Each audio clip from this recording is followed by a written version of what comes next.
Hello, everyone. This is a call to sing about the current manual allow and deny action on pipeline job issue. We're talking with Rayana Verissimo, product design manager in the release group, and Shinya Maeda, who's a backend developer in the release group as well. All right, Shinya, I made a quick agenda doc, just with some links for us to take a look at as we discuss.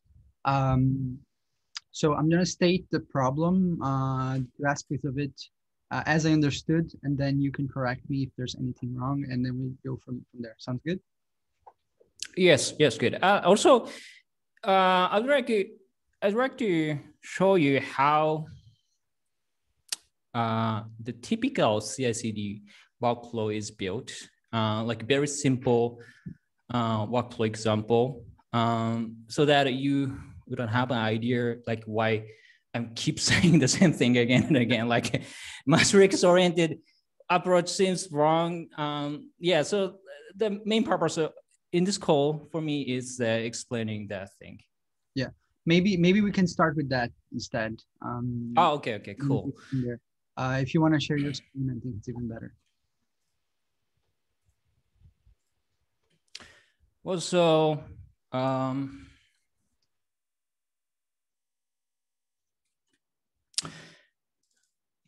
okay, so yeah, again,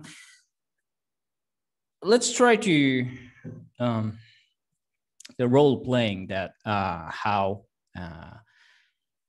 like in a typical development developers operators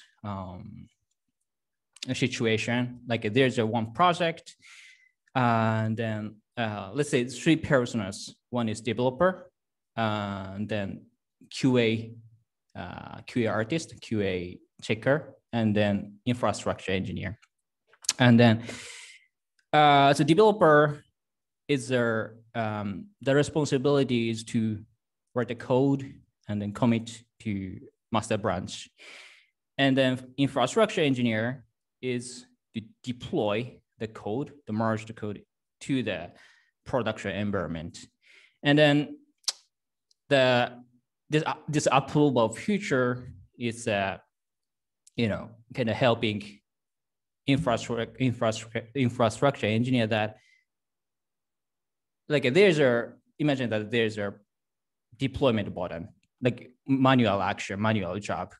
And the infrastructure engineer can click it and then that kicks a job. But he wants to like require additional approvals from the QA artist, the QA checker. And then which is doesn't exist today in GitLab features. So let me show you how it works. I'm going to create a new project.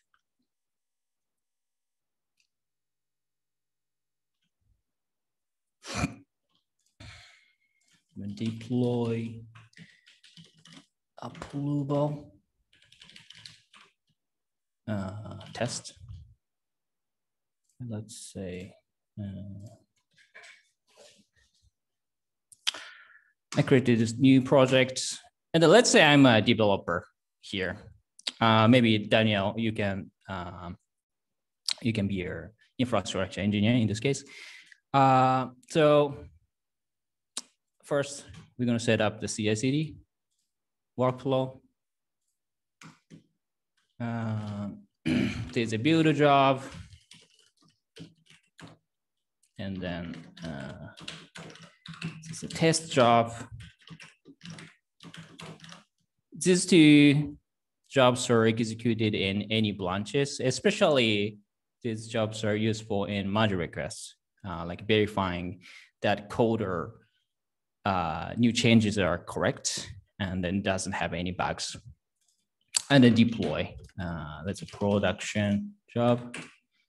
This deploys to production environment, production. And imagine that infrastructure infrastructure engineer doesn't want to deploy from merge request.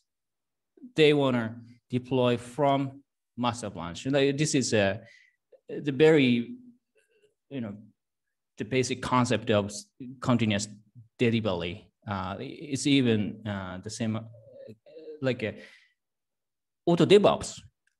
The pipeline also has the same configuration. So we say that this production deployment job can only execute it from master branch. And then the other one is except master, like this. So these are jobs for merge request, and this job is for stable branch. And we're gonna commit this thing.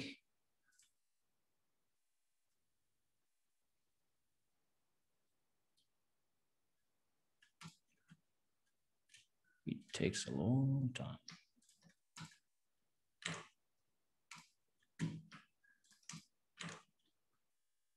All right, so now I committed the GitLab YAML file to master branch, and which creates this production of, sorry, I forgot to add a stage. Stage, build, test, deploy.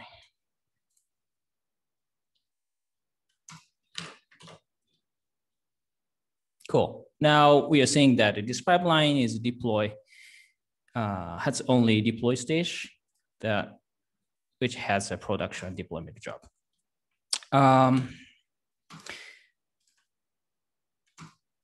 Sorry. And then if I create a, like imagine there's application, Ruby on Rails or Python or whatever things. And then I'm changing one of the feature, which means I'm going to create a merge request. Let's say that this is like code change. It's just a documentation change, but just pretend as a code change. So like feature addition, and then I'm going to create a new branch. And create a merge request. So here's my purpose of that. Hey, this application needs this change, feature addition. You can see that. And then pipelines runs. And then Daniel, here's one thing that I want to emphasize, that this pipeline is a pre-merge pipeline. This pipeline typically doesn't deploy to production, only deploys to review apps, which is non-production.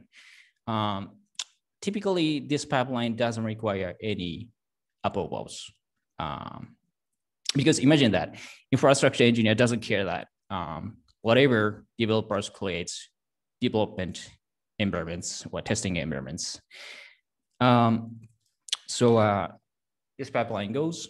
This pipeline is especially for verifying this change.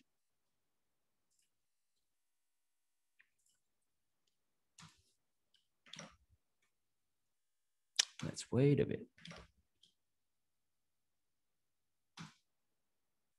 Maybe I didn't need a build job.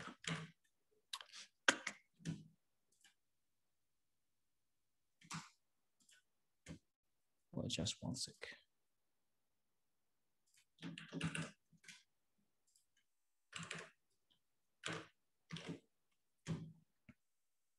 Well, now this pre-merge pipeline has passed, meaning that this merge request is safe to be merged. Now I'm going to merge this. And this merge action creates this post-merge pipeline. This is what we're going to focus in this context. So this pipeline is running on master branch. So you can see that this pipeline is running. It's created by me. So yeah, this is a typical continuous deployment workflow that after merge request is merged, this post-merge pipeline deploys to production. And then you can also see that environment is created, and then the deployment history shows that, hey, got a deployment from this, this commit, which is committed from the merge request. And now we're going to improve this pipeline, because think about that. The problem is that I can deploy to infrastructure, I can deploy to production environment, but Daniel, you don't want me to do that because I'm just developer. So what you're gonna do is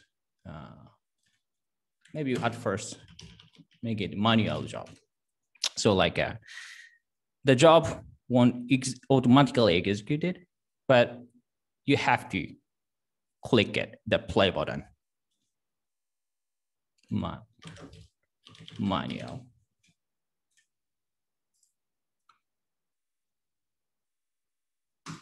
Let's see. And then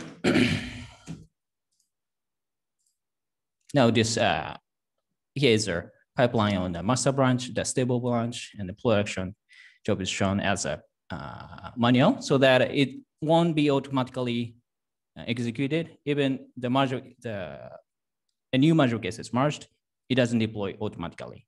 Then you have to click this button. But I can also still click it. That's also a problem, right? So what you're gonna do is to create a protected environment.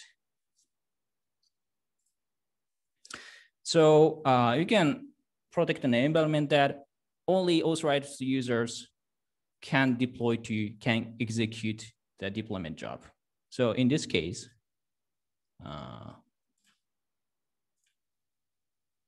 only, wait, let me, can I invite you guys? Daniel. It's D Fosco. D Fosco. D Fosco, infrastructure engineer. Okay.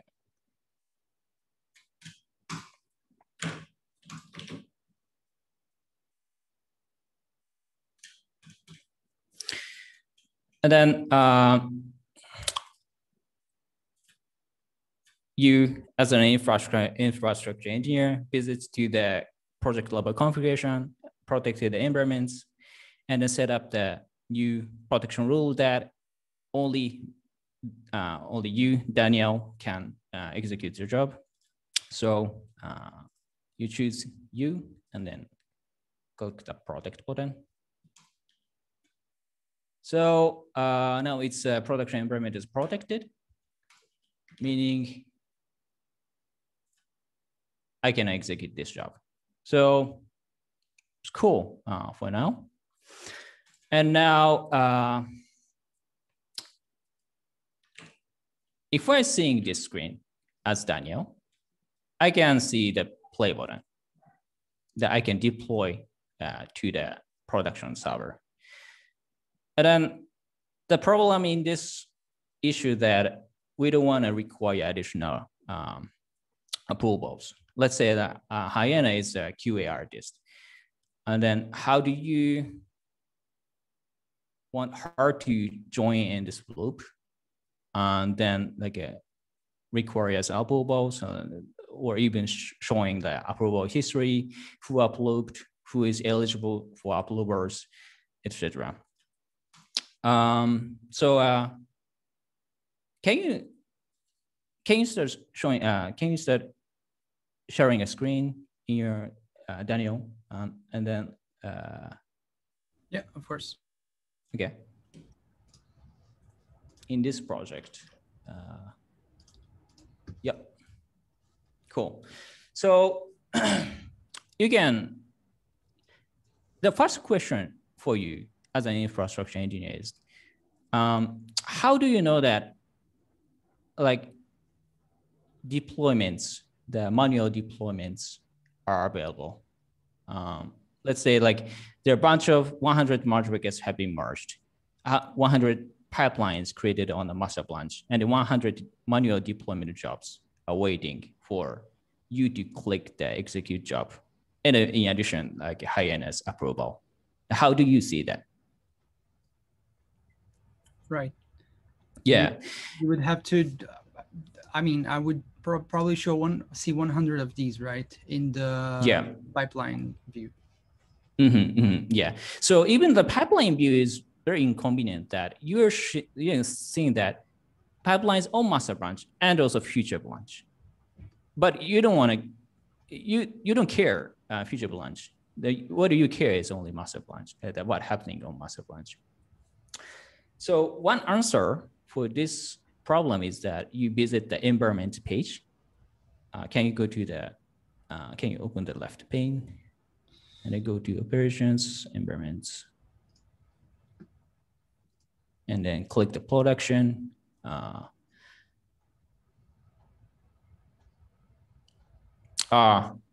it doesn't even show that the available deployment jobs. These are only finished deployment jobs. So yeah, it's this page is even inconvenient. So what do you mean? So one question I have is, this is a use case we have today, right? Of infrastructure engineers that have a CICD workflow where every production deploy has to be manually approved. So the only way they have to do this today is to come into all the pipelines for the project, the pre-merge ones and post-merge ones, and then just scan which ones are production and just click either here or here for all of them. Is that it? Yes. What happens on the filter pipelines, that search bar? What is it, and what can the user search for there?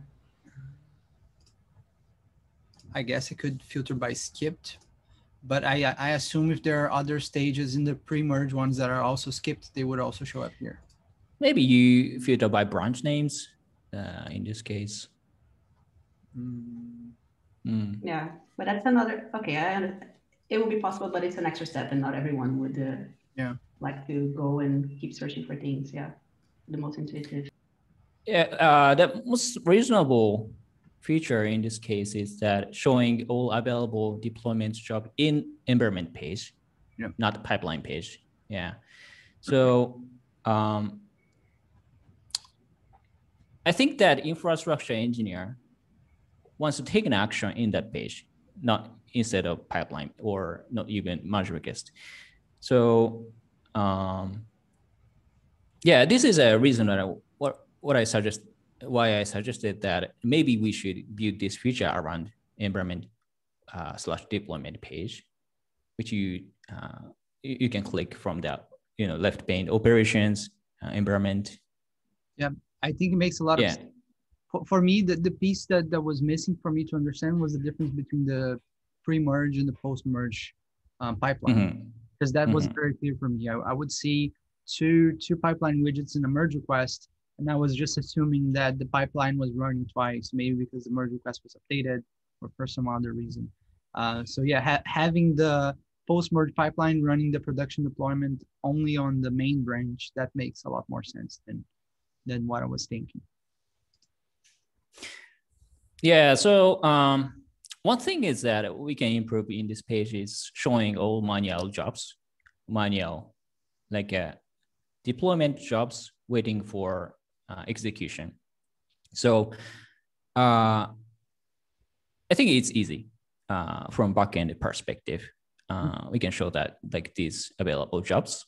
And then maybe it's even more convenient to show that all associated merge request from deployment jobs. So, hey, this deployment job, now currently you see that the latest successful deployment job is master branch, like Marsh branch future. Yeah, there is a future branch name into master, but it's not really helpful. Like you really have no idea what, like you want to directly dive into the merge request and then what actually changed. Yeah. Like, especially this is useful for a QA artist, like, they want to at first they want to know that change log from the previous deployment until the upcoming deployment. So what's being changed, and then okay, so here the feature A, feature B, feature C was added. So they're going to dive into the staging environment, and then they're doing QA. And later they approve the deployment job to the production. Sorry, I skipped the staging workflow. Especially QA engineer performs the common case is they perform the QA testing in staging environment. So the same way the DevOps engineer should be able to see all the production deploy requests here on the production environment. On the staging environment, the QA person would also be able to see all the requests to deploy to staging. Is that what you mean? Yeah. All right. Yeah. Yeah. So like a staging environment, staging deployment doesn't need to be manual. It can be automatically deployed, like what I did at Billy first. Like every time new module gets merged, it's automatically deployed to staging because it doesn't harm any end users. So yeah, QA artists can dive into the testing anytime. One final question I have. Why does this job gets the state of skipped when in practice it's waiting to be approved or not, right? Yeah. So manual job is a very fundamental feature in pipelines. So it doesn't even understand the concept of deployment. It's just manual.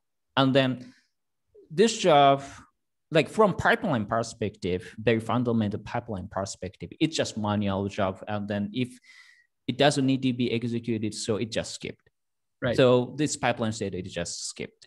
If there is there are other jobs like testing or build a job, and then if it were executed, then this pipeline status will be passed or something. So this skipped status isn't really important here. Right. Okay. Yeah. All right. Thank you so much for this overview. It was really helpful to understand more the technical baseline behind this issue. Rayana, do you have any other comments?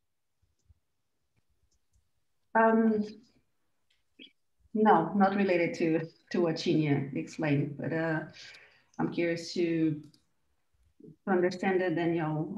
What would be from you to the next steps from looking at the problems that you currently had with your design proposals? So let me go back to the. Yeah. By the way, I changed all the agenda. So I put your point at the top here. So yeah, coming back to the issue, I think we had the benefits with solution validation to see that this approval interface worked really well, even though the entry point didn't so much. So I think we have the benefit that we can adjust this and move it to the environments page, and just turn the MVC into that. I think it's what works best at this point. I'll commit to paper all the things Shinya said, just so I can understand it better, where it fits in their workflow. But I think, yeah, I'll break down another issue to explore how this can be integrated in the environments page, and we go from there. Yep, sounds good to me. So rephrasing my points though, how infrastructure, the point one is how infrastructure engineer will find the available deployment jobs. And the second is how the approval feature. Yeah. And I think that'll be interesting, Daniel, from a conversation with Kevin yesterday, but also looking at that environment and deployments pages, facelift, let's call it like that.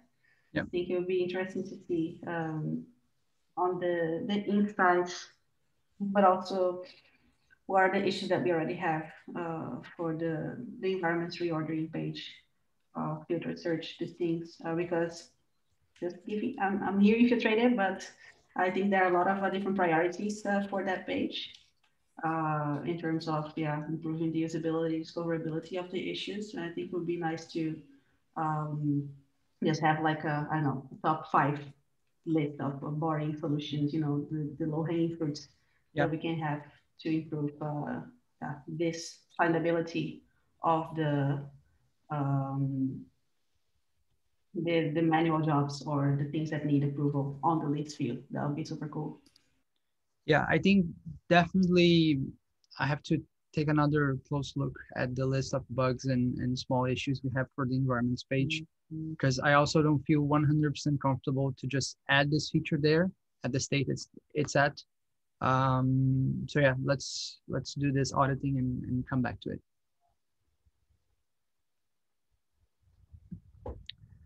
All right. Thanks again, Shinya. This was really insightful, really helpful. I wish I had called this conversation earlier because it would have saved some time. But nonetheless, it was really good to hear from you. Yeah, thanks. It was fun conversation. Yeah. All right. Have a good day. Talk to you later. See ya. Bye-bye.